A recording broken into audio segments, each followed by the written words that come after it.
I'm Josh Christensen. I'm David Salazar. And this is Most Innovative Companies.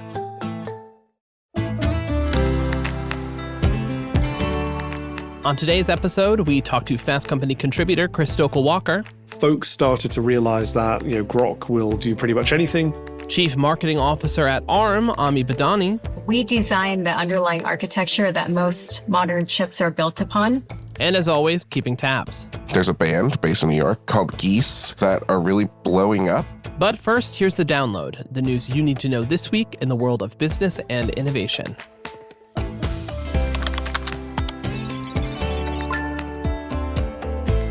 Netflix reported earnings for the last quarter of 2025 and exceeded expectations with $12.1 billion in revenue and 10% viewership increase for the quarter.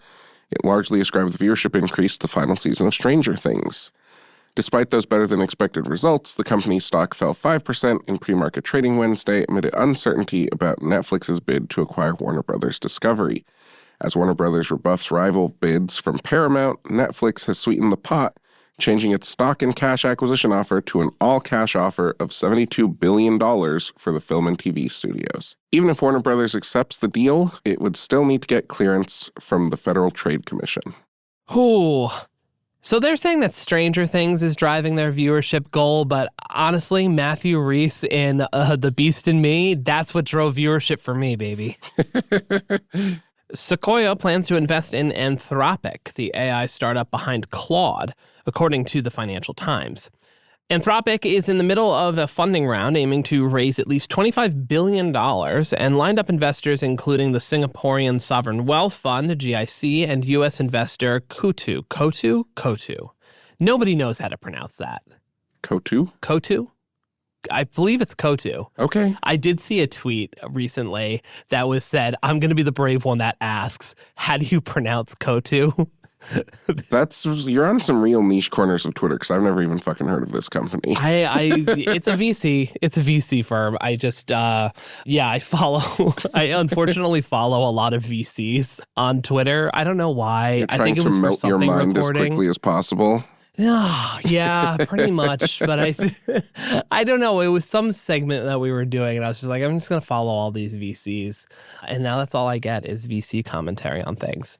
Anyways, Sequoia has backed Anthropic's biggest competitors like OpenAI and Elon Musk's xAI. Traditionally, though, VC firms don't back rivals at the same time, so this marks a shift in that standard and just more circular money in the AI economy. Spread those bets around. When an ICE agent killed Renee Nicole Good 2 weeks ago, all eyes turned to Minneapolis. Last week, Fast Company's Minneapolis-based contributor Joe Berkowitz wrote a piece about how different the Twin Cities feel now versus in the aftermath of the murder of George Floyd and the mass protests that followed. Joe writes that while Minneapolis is reeling from ICE raids and you can hear cries for help whistling and residents yelling at agents, companies based in that state have been oddly silent. Target, Best Buy, and Land O'Lakes, among others, all of which rely on the Twin Cities communities affected by the raids, did not respond to Fast Company's requests to comment on the situation. It's largely believed that the sudden meekness from companies across the country versus their rush to get statements out in 2020 stems from a fear of retaliation from the Trump administration. It's Davos week again, which is when all of the world's billionaires and private jets descend on a random town in Switzerland. It's the World Economic Forum. You all know what this is. And the main theme this year in 2026 has been a spirit of dialogue and how to cooperate in a, quote, contested world. Very heavy scare quotes on that one, David. The main focus has been Trump, of course, and we'll get to some Trump news in a little bit. But other speakers and tech execs are really focused on energy. Here's just a few examples of what tech CEOs have had to say. So Microsoft CEO Satya Nadella focused on AI and said when it comes to winning the AI race, it depends on the cost of energy in a country. And when it comes to Europe in particular, Nadella said it needs to broaden its scope. Whenever I think about Europe is the Europeans are producing products and services that actually are going everywhere in the world. And so therefore, European competitiveness is about the competitiveness of their output globally. NVIDIA's Jensen Huang said robotics is a huge opportunity for Europe and that they need to get serious about energy supply to take advantage of their strong industrial base. I think that it's fairly certain that you have to get serious about increasing your energy supply so that you could invest in the infrastructure layer so that you could have a rich ecosystem of artificial intelligence here in Europe. Then switching gears to everyone's favorite person, European Commission President Ursula von der Leyen also stressed the importance of energy independence. She outlined Europe's Affordable Energy Action Plan in her speech at the forum. Europe is in the race for the key technologies of tomorrow. But as global competition gets ruthless, we must show real ambition, especially in those sectors vital for our independence. Europe has been hit with high energy prices after sanctions on Russian gas imports following its invasion of Ukraine. Meanwhile, China's Vice Premier He Feng advertised Chinese clean energy and called for more international partnership. Quote, "We invite enterprises from all over the world to embrace the opportunities from the green and low carbon transition and work closely with China in such areas as green infrastructure, green energy, green minerals, and green finance." Huh. You know, speaking of the Chinese century, Donald Trump also took the stage on Wednesday at Davos. Is that bad? I always refer to him as Century Egg Donald Trump. He certainly is pickled enough for that. Trump spoke Wednesday in Davos and, fresh off his weird victory lap speech on Tuesday, said America was basically booming. He noted that the U.S. is in the middle of extraordinary growth and low inflation.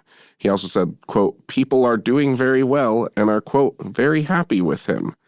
Then he moved on to Europe and said some of it was unrecognizable now and that it was moving in the wrong direction. He finally said he would not use military force for Greenland, but still demanded that it be ceded to the U.S. and called for immediate negotiations with Denmark. Trump's threats of taking over Greenland and his brief threats to levy tariffs on EU countries have strained the EU-US relationship, you can say. On Tuesday at Davos, French President Emmanuel Macron said the EU needed growth and stability and that it preferred respect over bullies, although he did not name these bullies.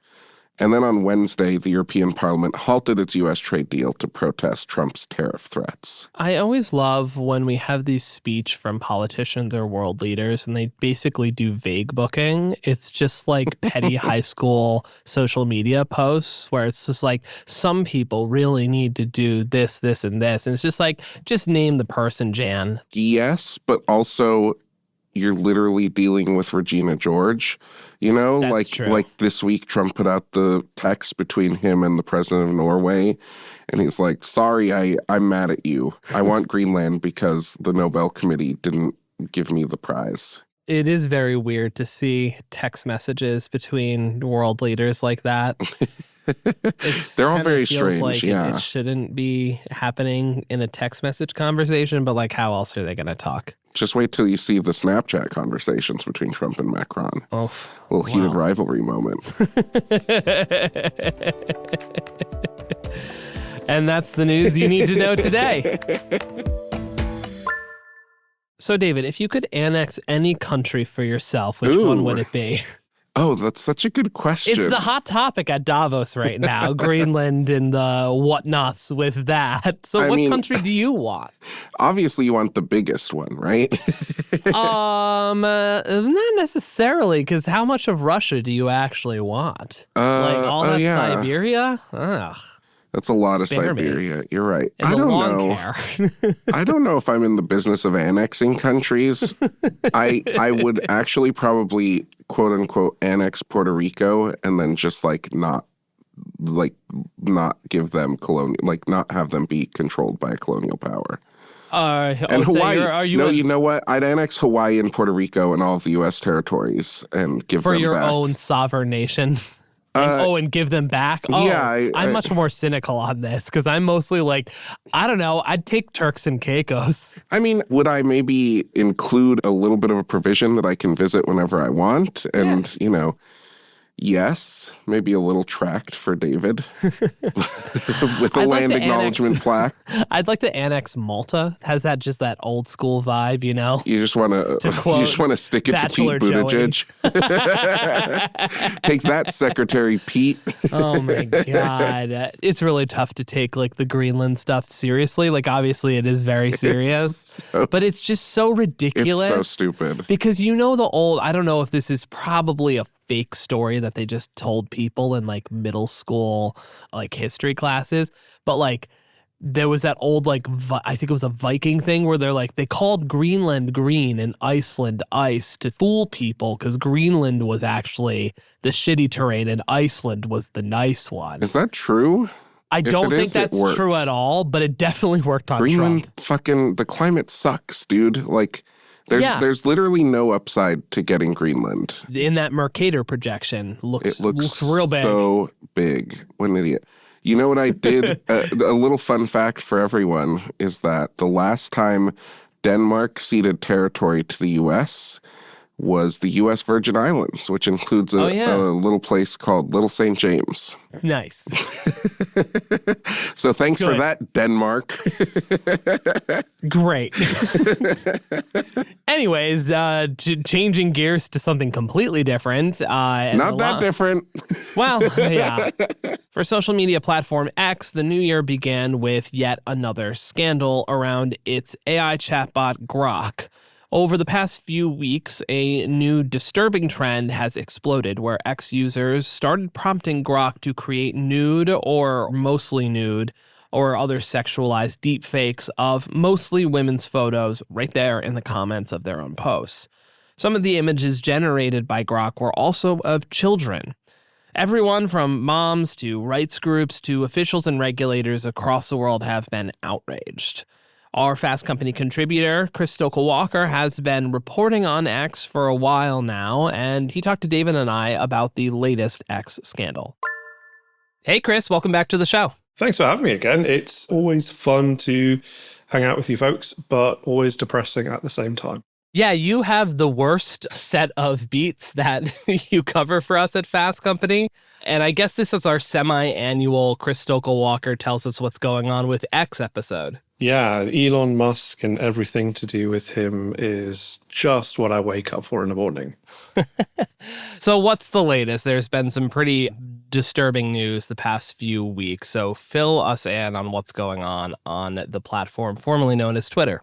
Yeah, it's become worse and worse, as it always does, Josh. When you think that it's all okay, he finds new horrors to bequeath on us. So obviously we know that Grok is kind of baked into X pretty well as of the last few months. The idea that you can generate pretty much anything that you want with a simple calling up of the Grok account and then having it answer questions, fact check posts live, and with the image generation tool has caused massive issues. So in the sort of early days of the new year, we started to see, as internet trolls do, this massive weaponization of features and tools when they realize that they can use it. So folks started to realize that, Grok will do pretty much anything, including creating images of women without clothes or with very tiny clothes or with any kind of permutation in between.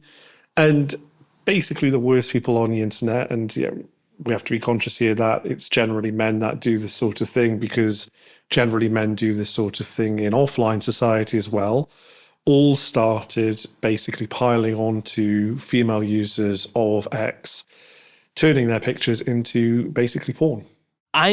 This is going to sound really depressing. I'm honestly sort of surprised it took this long for something like this to take off. Yeah, me too. Am I pickled? Is my brain just pickled by the current state of the internet? No, I think that's entirely right? I mean, like it's a function and a feature that has been there for a while. It's just that it reached escape velocity. And I think one of the things that is a big challenge with X in particular is that you see it once and then the algorithm kind of feeds it to you more. Elon Musk's algorithm is not smart. I think we can kind of all agree on that. Like, it is the dumbest thing. If you watch one cat video, you get a billion cat videos. When you see a kind of, straight or gay or anything in between, when you see a semi-clothed woman on your timeline, you're probably going to go, what the hell is this and why is that there? So you dwell on it a little longer and you start to see more of these. Then the worst people in the world realize how this happens and they go, yeah, sure, I'll have some of that as well. Bonus points if it's a blue check account. Yeah.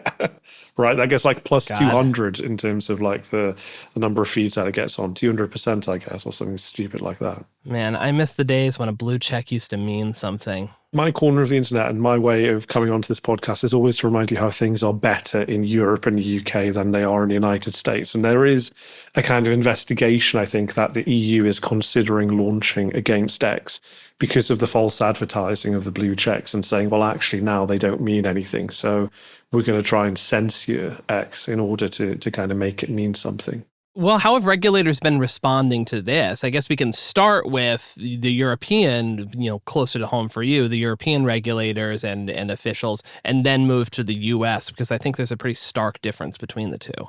Yeah, they're all super pissed, effectively. So you have regulators, politicians in France and Germany saying this is beyond the pale, this is a huge issue.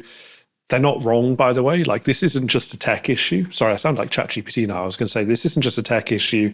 This is a broader societal issue, but it genuinely is. Like, it's effectively the weaponization of a technology to silence 51% of the population. And so, we all have mothers. Many of us have sisters or daughters or female relatives of any kind. And you realize that it's not a pleasant place to exist if you can have this harassment at just 5 characters tap away. So EU politicians are really annoyed, have threatened investigations against X in the UK, where I'm based. We saw a massive movement against this. Our technology secretary, who kind of leads our technology department in the government, said this was beyond the pale.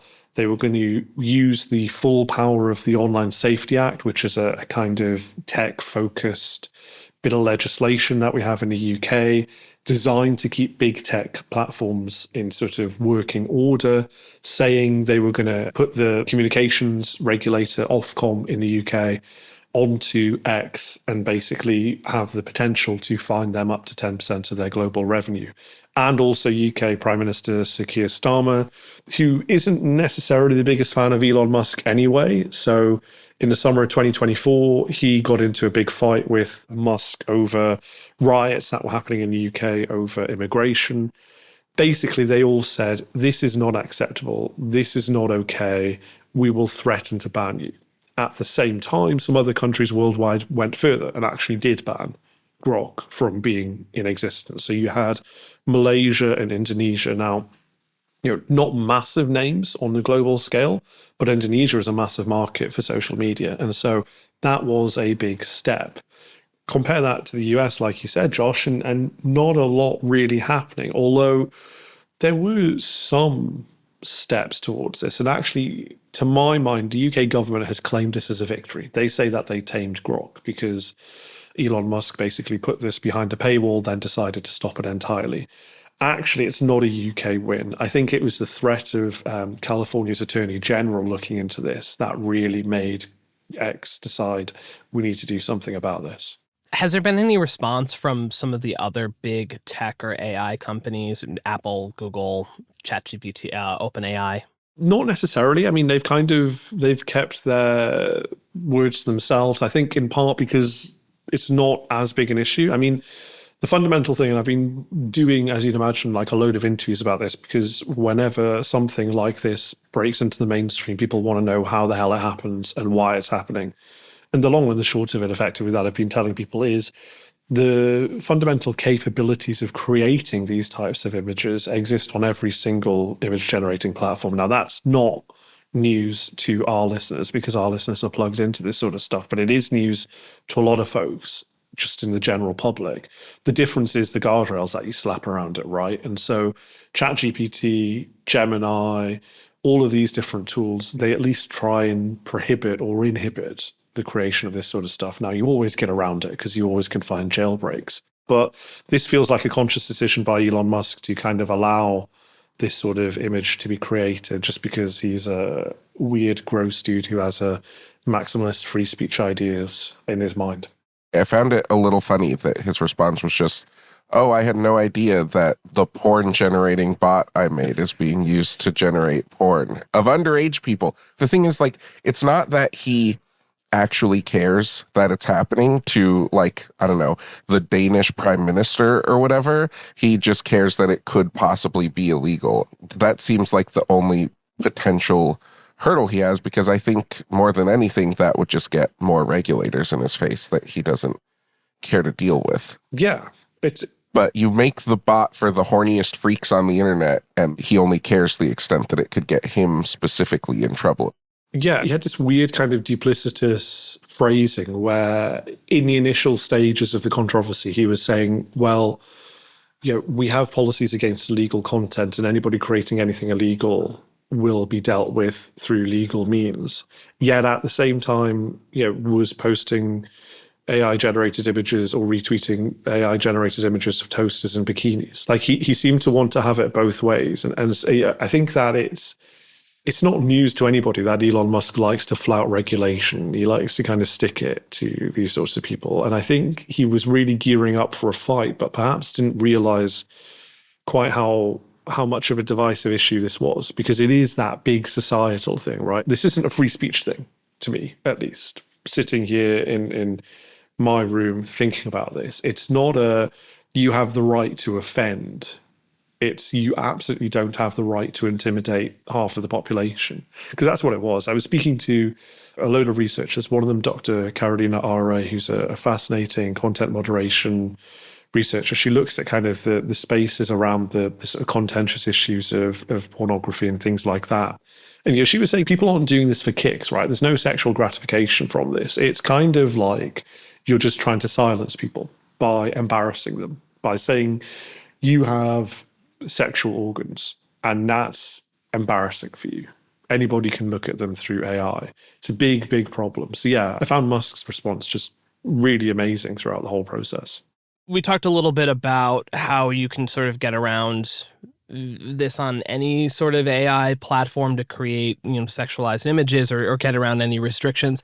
I want to focus a little bit like technically on this right now in terms of like solutions or why this is allowed. Like, can AI companies really crack down on this in terms of coding their LLMs to do this? Like, why can this happen and why is it so hard to stop? Because the internet's full of porn, right? And the internet is the training data for these models. And so it's like there's been lower stakes versions of this throughout all of the processes of image generating tools using AI. Like I remember seeing even a year plus ago, you had female lecturers or public speakers talking about how conference organizers ran their photos through AI tools to try and like filter them or to make them look a little bit fancier, to upscale them or whatever. And it would see the neckline of their tops go down towards their chest and things like that. Like this is baked into these models, and it takes an awful lot of unwinding of them because that's just the way society is. One of my favorite analogies is that tech is kind of like a funhouse mirror. Like it's like when you go to Coney Island or you go somewhere like that, you go and stand in front of those mirrors and you see yourself, but you see the worst bits either amplified, like your cheeks are kind of tucked in or your waist is puffed out or whatever it is. Like this is the same process here. It's just amplifying these kind of existing inequalities in society, but because tech is so powerful, making them 1,000 times worse.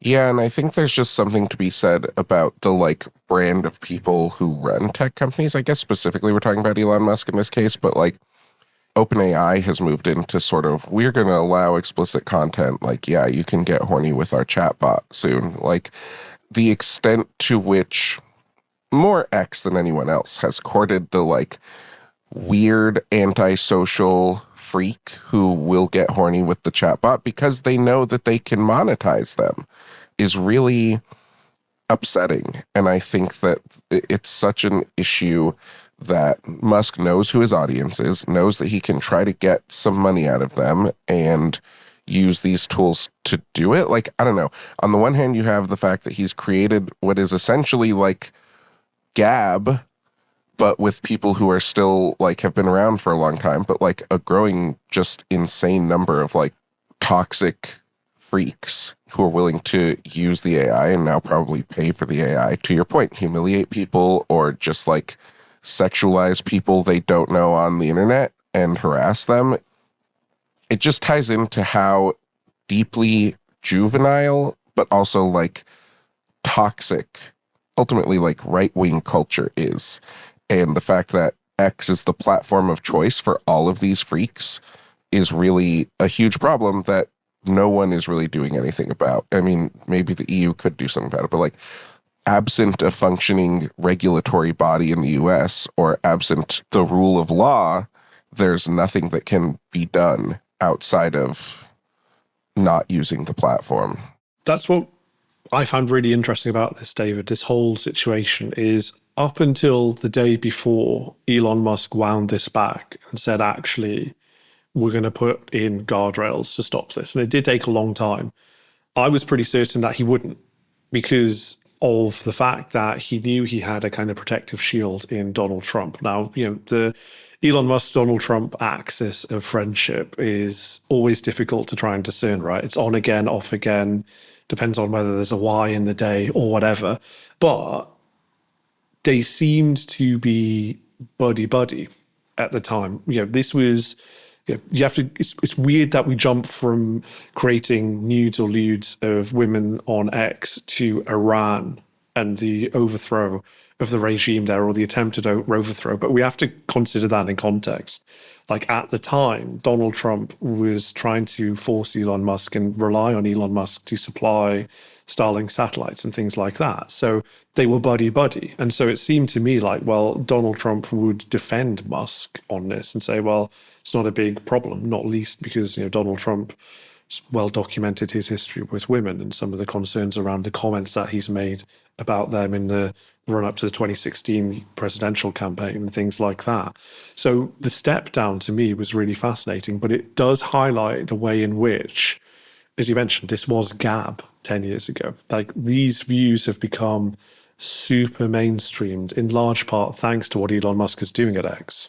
X will get a lot of attention for this, although it took a little while for this to get this type of attention. But Grok and X are not the only place where you can create lewd and nude images with AI of other people. There's a lot of like different nudification apps, which is a terrible phrase to say. Can you talk a little bit about that? It seems like this is regulatory whack-a-mole. Yeah, I mean, the difference is that this is mainstream, right? I mean, it's that it was being pushed into people's feeds rather than people having to find it out. But then again, a lot of those notification apps, we know about them through dogged reporting, but also they come into the public consciousness through being advertised on websites and things like that. So yeah, there is a whole ecosystem of this sort of stuff happening. And whack-a-mole is a really good way to describe it, Josh, because you can tackle Grok and that will throw up a barrier to entry for some people. But the reality is that if you wanted to do this, there were already tools out there before Grok started to do it in the mainstream. The open source nature of a lot of these AI models means that you can create whatever you want. And so if there are guardrails put up by companies who kind of think they have, maybe if they don't think they have social responsibility, they at least think they have some sort of corporate responsibility to shareholders or investors to not fall foul of regulation issues, then fine. But there are a bunch of open source AI tools that you can use, which obviously we won't talk about in terms of their names and stuff because we don't want to perpetuate this. But they're just literally a Google search away. And that's a massive, massive problem for us as a society. So I think that's enough talking about this particular part of X, which is terrible. What else is going on at X that's also terrible?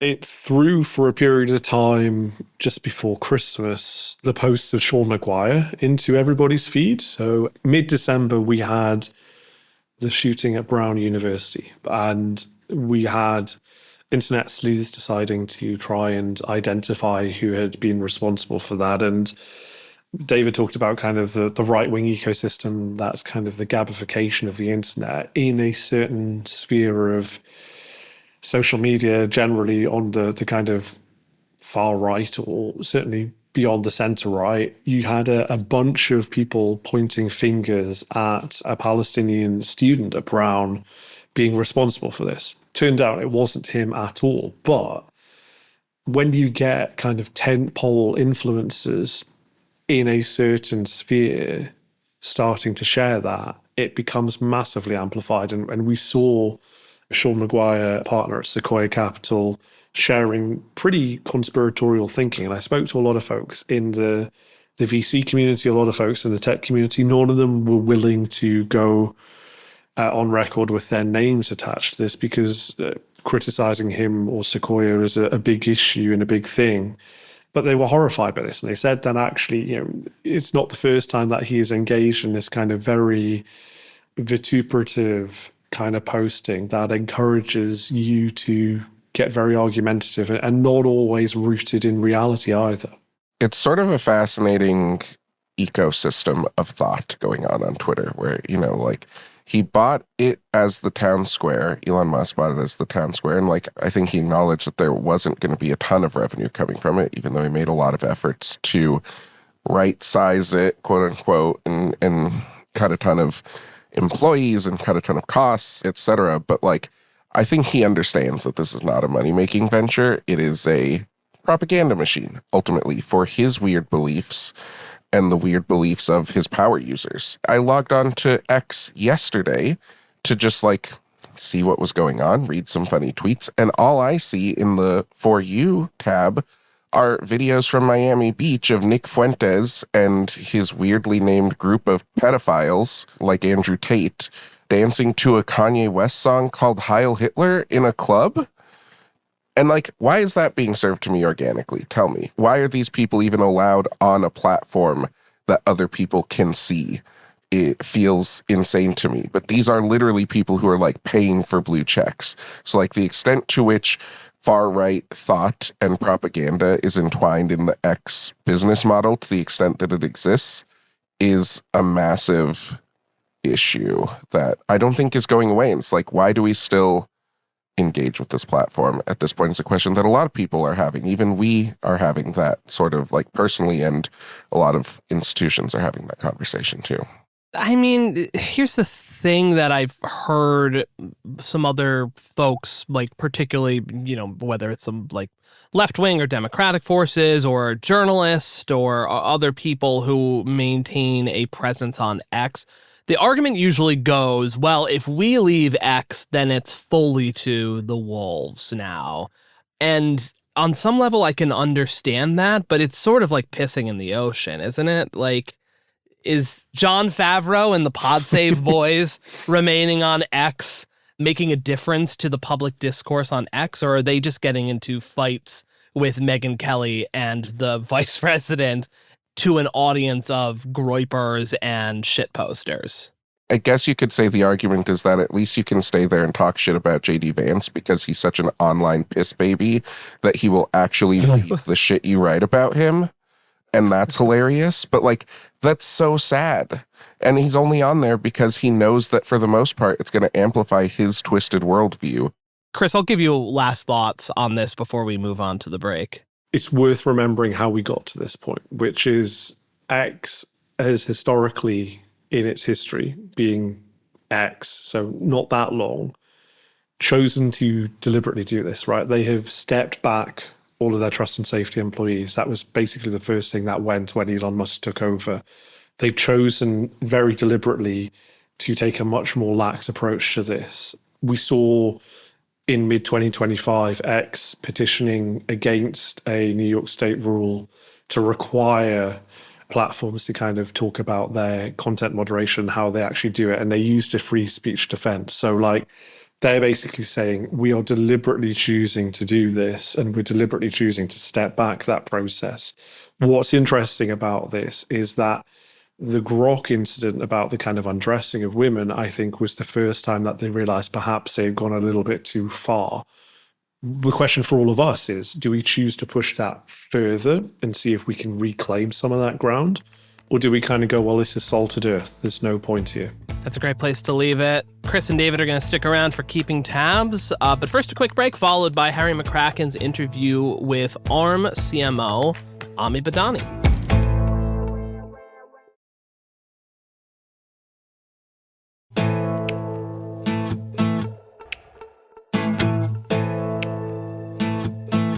If you're listening to MIC right now, you're probably using a smartphone. And on today's episode, we are talking to a company that kind of lets you do that. The name of the company is ARM, and they are the ones making the architecture for chips powering most of the smartphones we use today. And if that sounds confusing, we're going to unpack it all for you in this segment. Fast Company Global Tech Editor Harry McCracken spoke with ARM CMO Ami Badani about the ubiquity of ARM's products, plans for the future, and how ARM is going to meet the demands of power and efficiency when it comes to AI and data centers. Hi, Ami. Welcome to the show. Thanks for having me, Harry. I'm excited to talk to you about ARM, which is a company that touches every part of our life, but it is not a company that most people spend all that much time thinking about. And in fact, not everybody knows exactly what ARM does, other than that it has something to do with chips. And maybe that's a good place to start. Walk us through exactly what ARM is. Yeah, it's interesting that you say that, because I like to say that ARM is the company you use 100 times a day without knowing it. And so we design the underlying architecture that most modern chips are built upon. Those chips are basically everything you interact with, whether that's a phone, whether that's a smartwatch, whether that's your car, whether that's a data center, whether that's your home automation system, like your Nest thermostat or your Ring doorbell. I mean, pretty much every single digital device that you interact with is based on ARM. And so, like you said, there's a lot of people that don't know about it, but it's an invisible technology that's becoming more visible over time. Just to kind of go back to the early days of the company, we started in a barn in Cambridge. Our first big bet was really around efficiency, and it was very focused around a low power processor for something called the Apple Newton. And for, folks that don't remember the Apple Newton, this was back in probably the early part of the decade, late 90s or so. And it was probably too early for its time, so it never really came to market. But it was really a neat little device that featured handwriting recognition software. And so even though it wasn't a commercial success, what we learned from that and what kind of gave the company the early starts was all about efficiency and really powering everything on efficiency. And so subsequent to Apple Newton, we became sort of the underlying foundational technology and compute platform for pretty much everything, starting from the iPhone, which is where the company got its early roots, to now AI chips with companies like NVIDIA and Google and Microsoft and many others. So we really learned over the process, and I think the industry learned over the process around the power of ultra efficient design. And so that, like I said, started in the early days at the edge in phones and now has stemmed all the way to the data center as we think about AI and efficiency and energy and kind of power efficient compute in general. Given that there are all these companies who are building on top of your core technology, are they able to differentiate themselves even though you're an important ingredient in their products? We really think about ourselves as powering the innovation around the ecosystem and really being that foundational layer where everyone in the ecosystem can build on top of. So, we spend a lot of time making sure that every single software that's released into the ecosystem runs performantly, efficiently on ARM.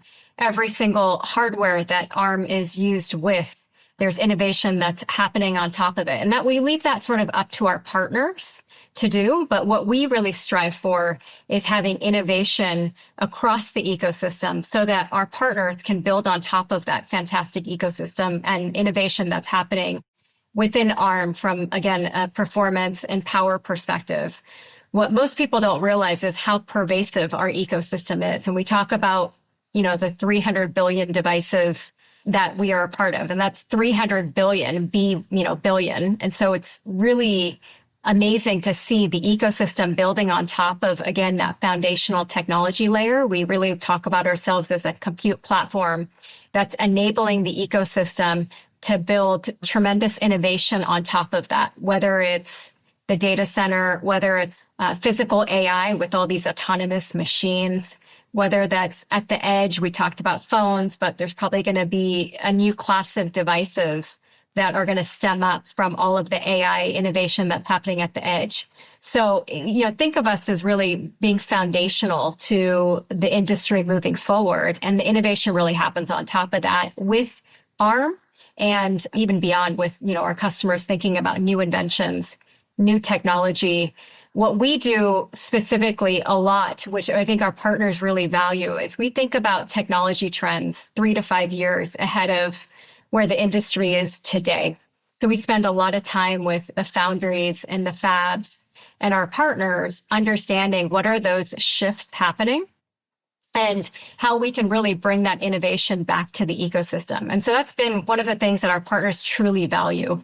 As you mentioned, the smartphone becoming a big deal, what was a big deal for ARM, and you were synonymous for a while with mobile devices just because they need great performance and great battery life. And talk a little bit about how you moved beyond that into areas such as the data center. And today you're also in PCs, which is still a relatively new development. Unlike traditional chip companies that manufacture and sell chips, we really figured out a unique business model around designing the chips and providing licenses to our partners to design chips on ARM and then get royalties on every device shipped. And so that's not dissimilar to the music industry if you think about it. But what that model allowed is thousands of companies, from the Apples to the Teslas to the NVIDIAs, to innovate on sort of that shared foundation. And then now you look at where the world has shifted, fast forward 3 decades later, and we've really shifted to efficiency. And the world has shifted to efficiency, but really, if you think about it, ARM was already there across every sector, from cloud AI to physical AI to edge AI. And now what you're really seeing is power efficiency is that limiting factor. So we think about things like the data center and how constrained data centers are really by energy. And, we focused on that, like we talked about in the early days, and now we're bringing that to the data center. And so now what we say is that if you sort of look at the modern data center, the AI data center, ARM is the new unit of compute. And, we've gone from single digits in 2019 timeframe, single digits in the data center, to now we'll end this year at 50% market share in terms of ARM's presence in the data center. A lot of pushing on that is really around performance per watt and really maximizing that efficiency that's really been part of our DNA through the last several decades. Earlier this year, you announced plans to make an ARM chip for the data center. How does that fit into your traditional business model of providing technology that other companies use to make chips, some of which are used in data centers? Yeah. So, let me just clarify a little bit. We haven't announced any plans to build chips. What we have announced is our intention to meet partners where they're at in terms of where they want to see ARM and the use of ARM technology. So we haven't obviously announced anything. And when we do, we'll definitely make sure that you know about it. But the reason why this is happening is that AI has fundamentally changed the pace of innovation. You look at models, they're doubling in size. You look at the compute needs skyrocketing. You see companies under pressure to deliver silicon far more quickly than we needed to in the past. So the thing that's changed is the chip design today is incredibly complex to run these AI workloads. It can take thousands of engineers, billions of dollars to bring a new design to life. And so what our partners have asked us is, how can we help them capture this opportunity instead of being constrained by the complexity? And so as we see this, demand is really driving the conversation, and we're committed to meeting our partners where they need us and exactly where they need us. And so over the past few years, what we've introduced is something called compute subsystems.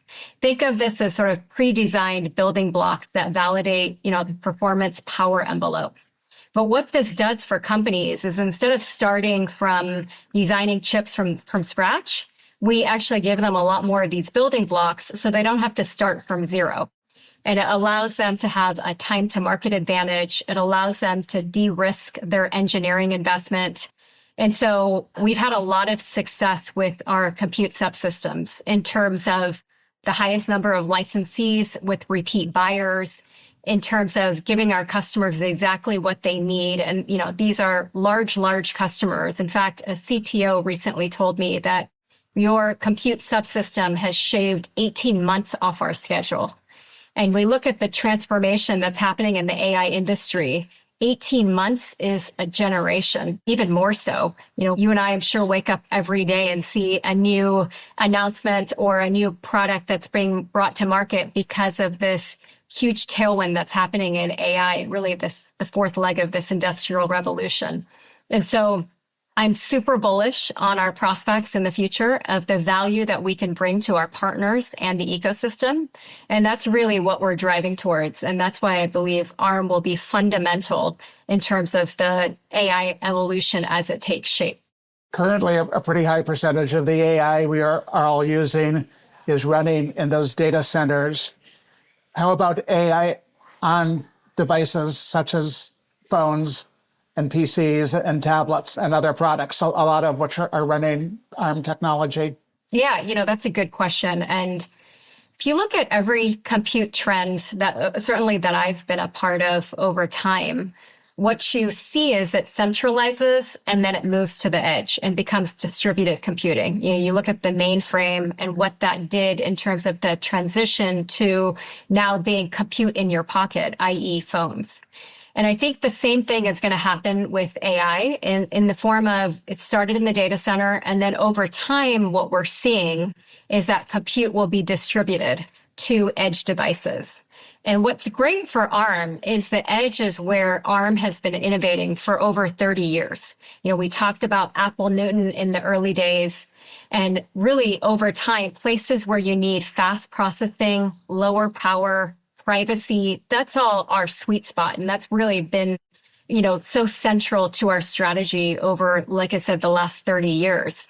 Then you look at some of the transitions that are happening, which is driving technology to the edge. And these are things like real-time AI translation. You and I, I'm sure, have lived in many countries over our lifespan. And I think about if I had real-time AI translation, I lived in India for several years in the early part of my 20s. And I just remember how hard it was for me to talk to folks like the cab drivers when I didn't speak the native language. And if I had real-time AI translation, as you do nowadays on AirPods, how tremendously valuable that would have made my life back then. You look at multimodal assistance and what that could be doing in terms of transformation to our daily lives. All of that stuff won't require a round trip to the cloud. And we're already seeing that now in terms of these devices and how you can do real-time AI translation and have these multimodal assistants without, taking a round trip to the cloud. So more and more, you're going to see phones run these large language models right on the device. Another good example is in these autonomous vehicles. I drive a Tesla, and I can't tell you how many times I use full self-driving. I actually use it probably more so than driving myself. And the reason for that is I believe it's safer. And I think that's the future of where the industry is headed. You can now use co-pilots in your car that take you to a flower shop. You just say, take me to the nearest flower shop. These are things that wouldn't have been possible if we just allowed compute to run in the cloud because economics don't scale. So, that self-driving functionality, what it's really done is you can now run multi-agent prediction models to predict cars, bikes, surrounding areas. A lot of that happens locally in the car and locally on ARM. So it's been great that AI has started in the data center, but what I believe is going to happen is that AI is going to be distributed and it's going to move more and more towards the edge.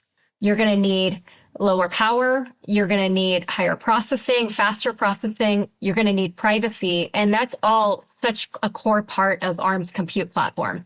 How much of the future of AI is about companies knowing about applications they want to build, such as self-driving, and companies like ARM keeping up with that demand versus you providing more and more horsepower that unlocks things that haven't been possible in the past and maybe didn't even occur to anybody to build until the resources were available to tackle them?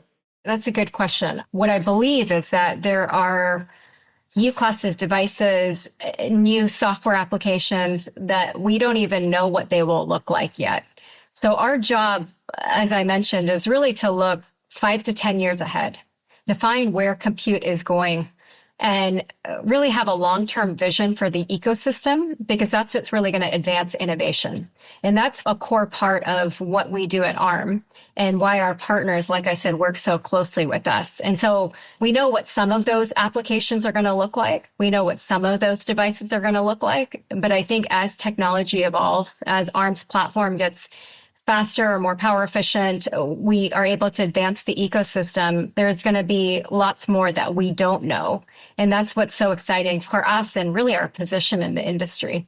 We should talk a little bit about your ownership and the fact that you were acquired by SoftBank, I guess, close to a decade ago, and more recently went public, but are still majority owned by SoftBank, which is a company that's kind of at the center of almost everything in tech. Does that influence your strategy or the opportunities available to you? Yeah, if you think about the history of the company, as you rightly mentioned, we were public at a certain point in time. We went private by SoftBank, and then we went public back in 2023. And as you rightly mentioned, SoftBank is a majority owner of the company. And the partnership has been great. And, I'll kind of talk a little bit about what that looks like.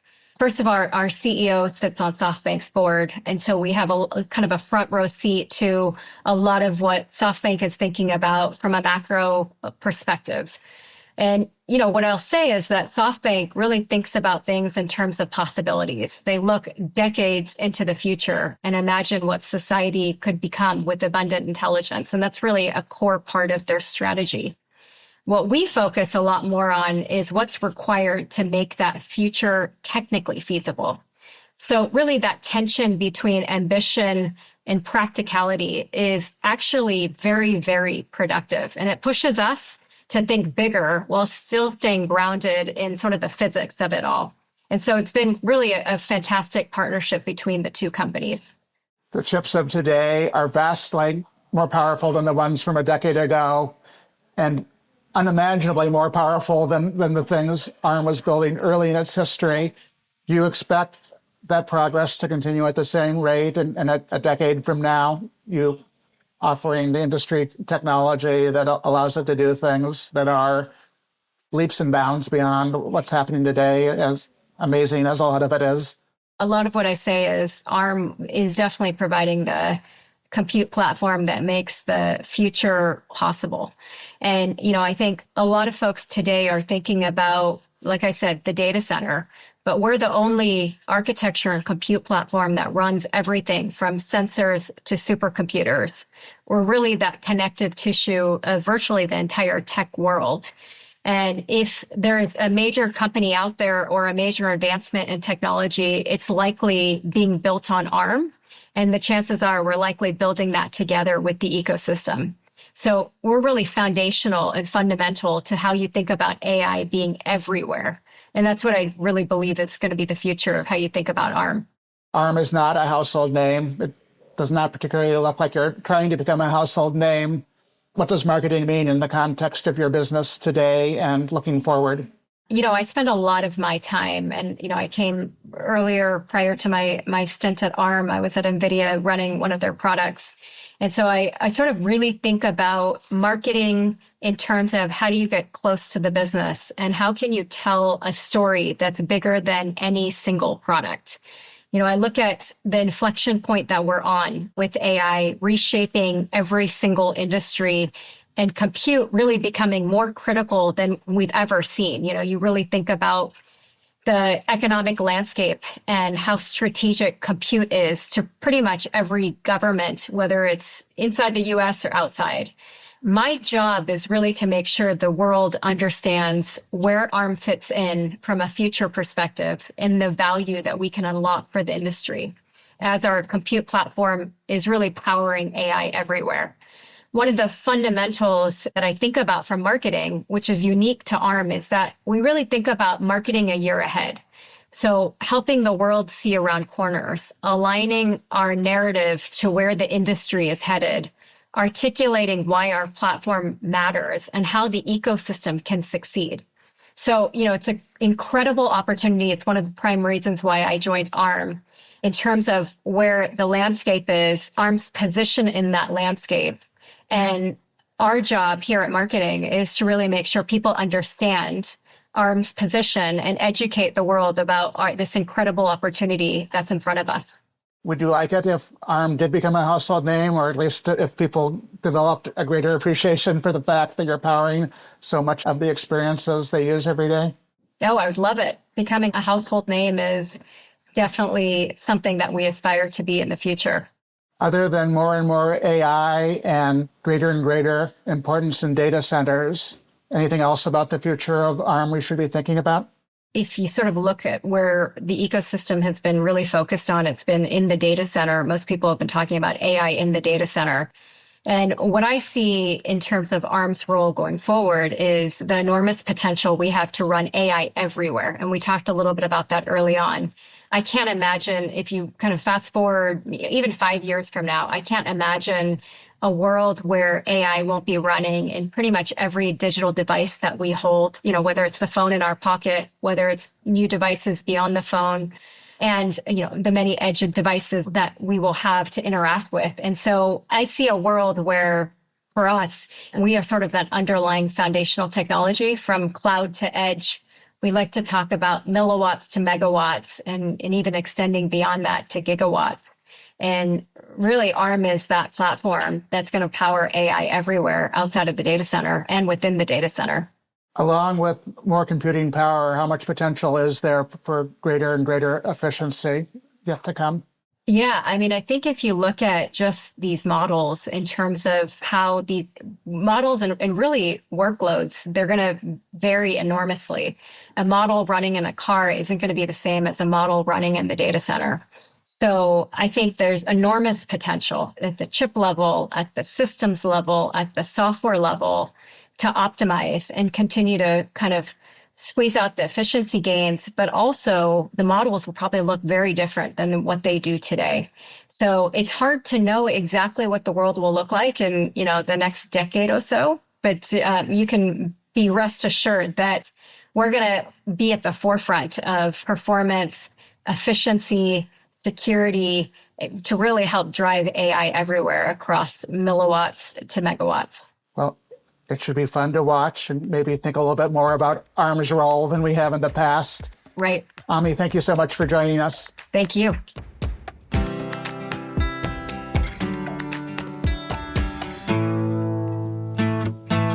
Okay, we're back with Chris, and it's time to wrap up the show with Keeping Tabs. This is where each one of us shares a story, trend, or piece of pop culture we're following, business or otherwise. So, Chris, since you're our guest, what are you keeping tabs on?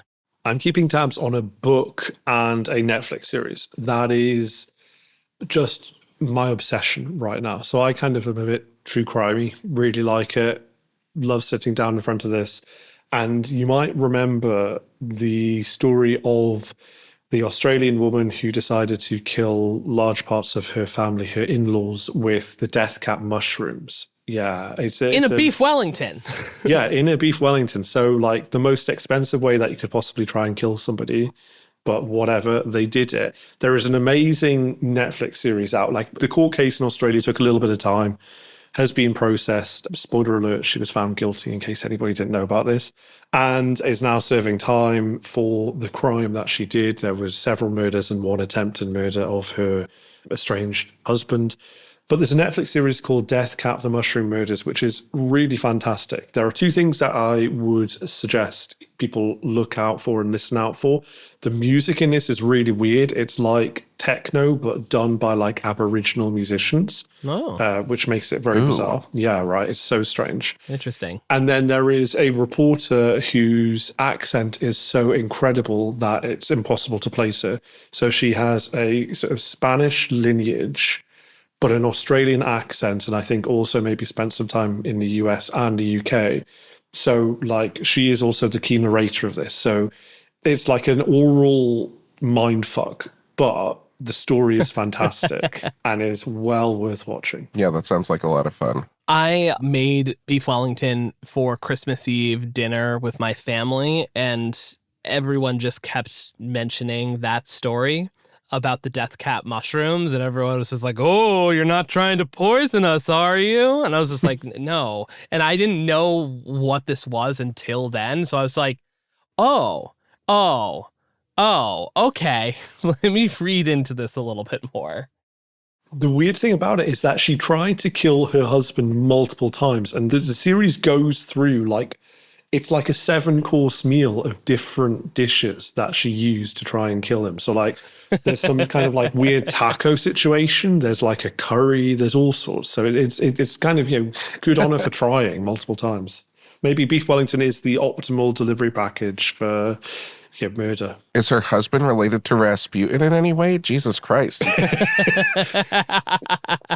David, what are you keeping tabs on? You know what? Here's what I'm keeping tabs on. I want to be clear. I'm keeping tabs on Geese Mania. I'm not keeping tabs on Geese the band like I just discovered them. For the uninitiated, there's a band based in New York called Geese that are really blowing up, in part because they are really good and in part because their frontman, this guy Cameron Winter, released a really acclaimed solo album at the end of 2024 that sort of took over a lot of people's listening in 2025. But I'm keeping tabs because they've really sort of exploded in a fascinating way, and I think is a way that is sort of proof of how much of both the music media and also media in general exists in a New York bubble that's kind of entertaining. They're playing Saturday Night Live this weekend with the host Tiana Taylor, and there were a couple sketches where they brought up Cameron Winter. It's okay, so it's obvious that the people who write SNL are just New York people, which I guess is often the case, but it's fascinating because SNL feels like such a thing people in the middle of the country watch, but it's weird the way that the sketches launder New York sensibilities and things like that, even in the guise of really terrible sketch comedy. So yeah, but people have always loved the novelty of New York. I think that's always been part of the SNL charm. You know what I mean? There's that little it's its own tourist trap to an extent. Yeah. Is SNL ever meant to actually be funny? Because this is the big transatlantic divide, right? So as a Brit watching on, SNL is none of the sketches are ever funny. And I can't tell whether that's just because I don't get it or if that's because there's a big cultural divide. I think it's a cultural divide. I think there is a very particular school. So, I mean, there is a real school of comedy that goes into SNL that's largely derived from 3 different comedy theaters. It's UCB, Groundlings, and Second City that are the main feeders for SNL. And there's a very particular type of game structure and character structure that they do.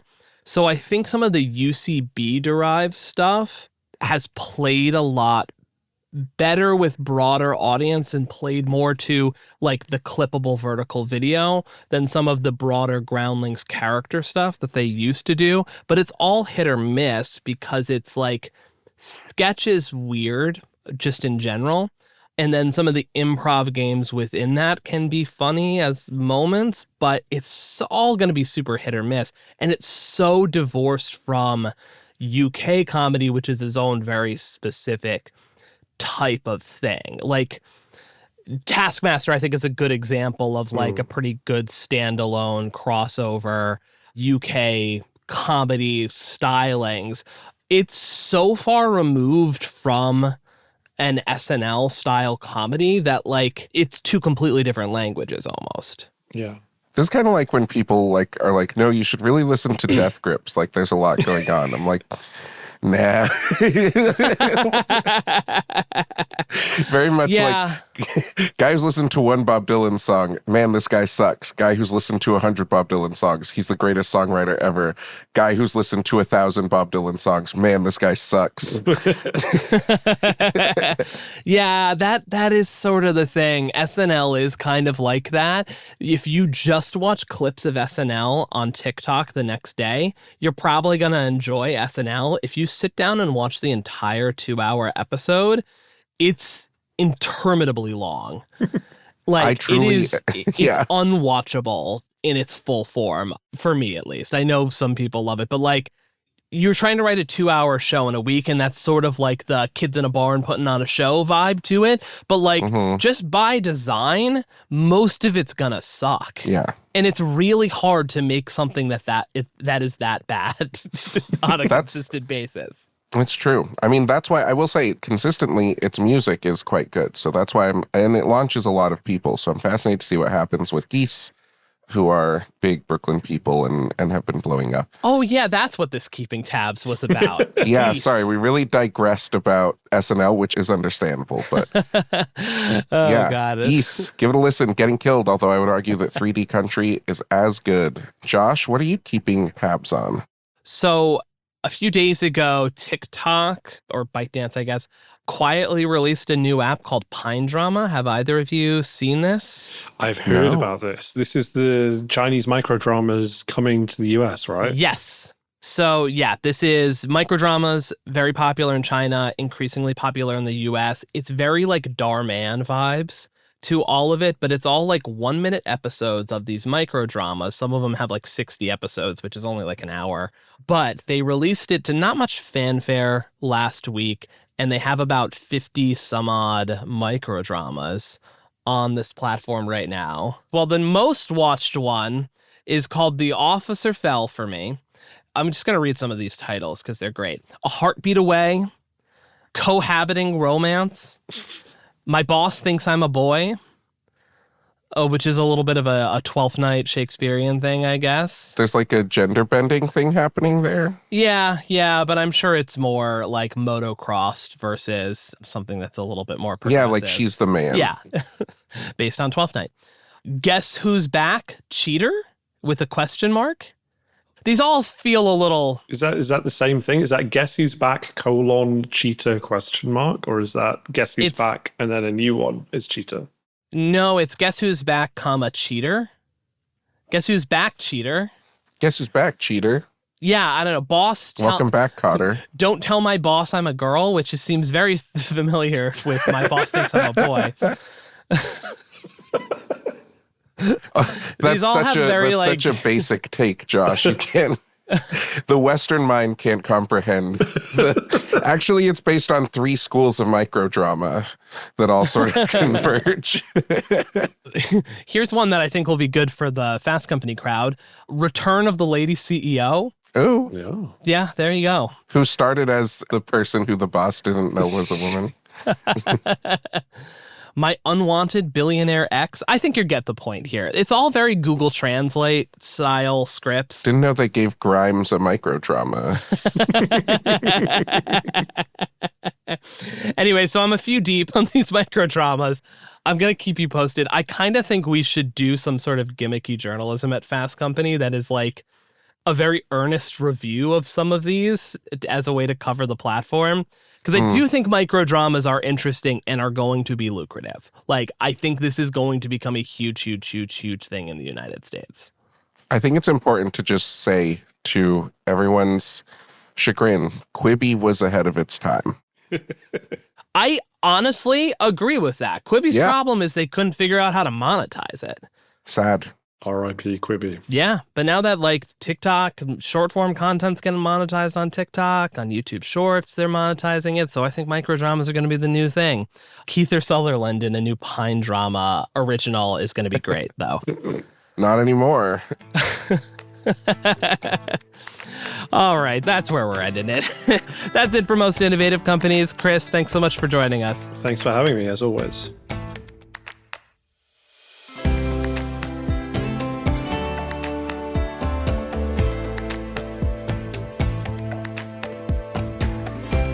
Our show is produced by Blake Odom, Sam Gabauer, Hawa Atori, and Mariam Kiporoitse. Editing by Matt Toder, mix and sound design by Tad Wadhams and Nicholas Torres, and our executive producer is me. Remember again to subscribe, rate, and review, and we will see you next week.